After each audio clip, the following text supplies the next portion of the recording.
Welcome to Harry's Garage with a bit of a difference because there's no car involved here. This time it's going to be about a boat, and a really special boat, because behind me is the new Aston Martin boat, the AM37 as they're terming it. Actually the AM37S in this case, because this one has the big V8s in it, 520 horsepower each, so this is a 1,000 horsepower Aston Martin boat. And if you're wondering where we are, we're in Monaco, but not the normal marina that you know perhaps from the Grand Prix, the other side, the big marina. There's a little marina in Monaco, Fontainebleau, just round the corner. Those giant rocks behind me, on top of that is the palace, and the other side is where the other marina is. But what's of real interest is this gorgeous boat behind me, 37 foot, as I say, a 50-knot monster. Beautifully sunny here. I also know there's a bit of wind around the place, and it's quite lumpy out at sea. Anyway, I'm going to take you around this boat, show you some details, and then we're going out and seeing what it really does on the sea. Now we're about to step on board. As first sight of this boat, I'm just shocked at the design and how different it is to any other boat I know. Beautiful looking. I love the use of the teak, and what's really clever with it, hopefully we'll see it later, is that rear bathing platform. Underneath there is a cover that completely encloses this, and I can sort of see, when we get on board we'll probably see it better, but it's one of those boats you can completely lock away and make it waterproof. It has signatures of Aston all over it, colours beautifully. I love the way they've actually incorporated the badge. There's no doubt this is an Aston Martin boat, and then if you see the curve on that windscreen, never seen a curve like that on anything. A one-piece windscreen is the holy grail in boat design. Everybody wants to do it, and they've achieved it here. No safety rails, so we won't be going up front when we're in the sea. I'll be very interested to see how you deploy the anchor, but at this moment all I care about is drop dead gorgeous. Engine options for this boat, 3 available, starting with a 420 horsepower V8, 1.26 million for you if you want that option. Next one up is the 370 horsepower diesel, which I think makes this the first diesel Aston Martin. 370 times 2, so 740 horsepower total, 1.32 something. And then if you go for the full fat, the full-on 37S like this one with 520 horsepower V8s, you're at £1.6 million. Okay, have a look at the cockpit. Some of the beautiful design features on here. Again, a bespoke seat, and I can see down there there's bespoke bags, saddle leather bags hiding down there. Really nicely done. But the bits I really want to show you are like the steering wheel. That is unique to this boat. A really nice design with the Aston badge, beautifully trimmed, and also the engine controls. You have on a boat, you have the 2 controls here for each engine, 520 horsepower pieces. You remember on this boat, which is quite a lot of horsepower. You trim the engines, propellers you trim, depending, as the bow moves up in the air, you might just trim that down, and when you go flat on the plane, you trim it back. I'll explain that in a moment. You can also, on these controls, you press sync, and then instead of using the 2 controls, you just use 1 control, and that controls both engines and keeps the revs identical. Now what I can't get over with this boat is how bespoke all the dash layout. That is a unique dash again for this boat. They haven't gone into the local channels and got the normal sort of Ray Marine sort of navigation system. This is only on this boat. That's so hard to do in this day and age, but it is beautifully done. One thing I've noticed is not a lot of handrails. They've got these leather handrails, but they don't feel very solid. They look beautiful, but I'd rather have a steel one to sort of get hold of. As you'd expect, beautifully trimmed down here, this sort of rosewood finish and white leather everywhere. The little galley kitchen you can see over there. I've got a coffee machine, I've got a microwave and a sink. That's all I basically need to do anything down here. You're not going to spend really any time down here, perhaps of an evening, but when you're underway, it's all about being outside. But it is really nicely done, and I don't know if you can just see above my head here, there's some skylight windows coming in, just throwing a bit of light into the cabin. Very nicely done. It has, if I was to open, I'll have a look in a moment, behind this rosewood here is actually the toilet.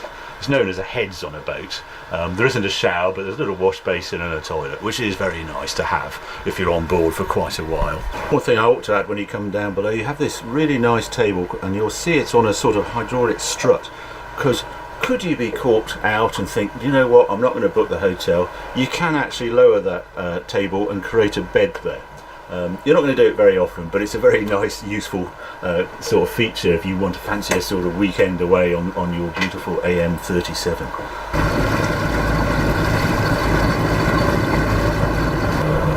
What's the speed limit? I think 3. She'll run at just nice on 2 engines. She'll balance on 2 engines. She'll give you about 3.8. Oh, okay. So we're allowed. Yeah.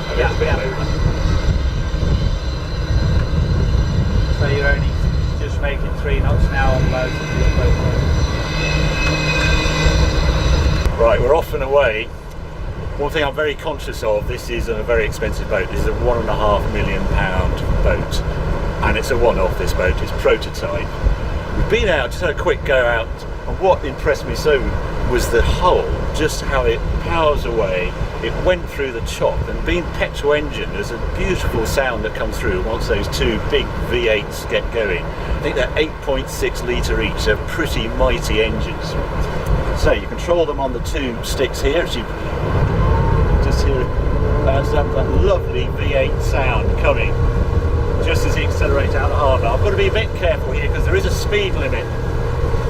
We're out the speed limit. I've got to get no. Okay, I'll go a little gentle and get out the speed limit. Right, we're just out of the harbour now. Now I'm going to introduce the engine. You can just hear that V8 rumble, those bows coming up. What we want to do is just get her on the plane. I need to trim. Tap, slow down. Go forward, slow down. Now we're on the plane. Now we're starting to move. 36 knots.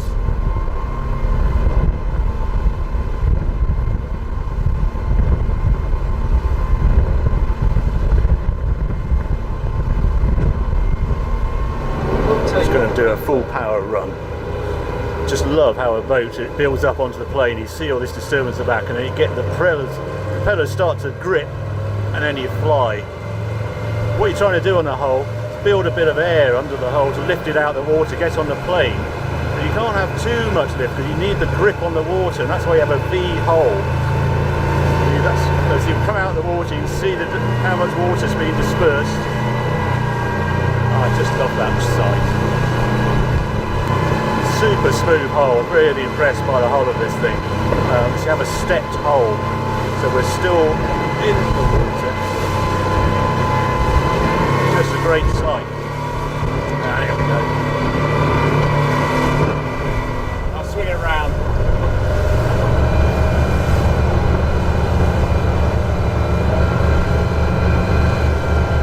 Also, I love the way they lean into the bend when you put a boat into it. It sort of carves round. It's a lovely sensation when you're on board.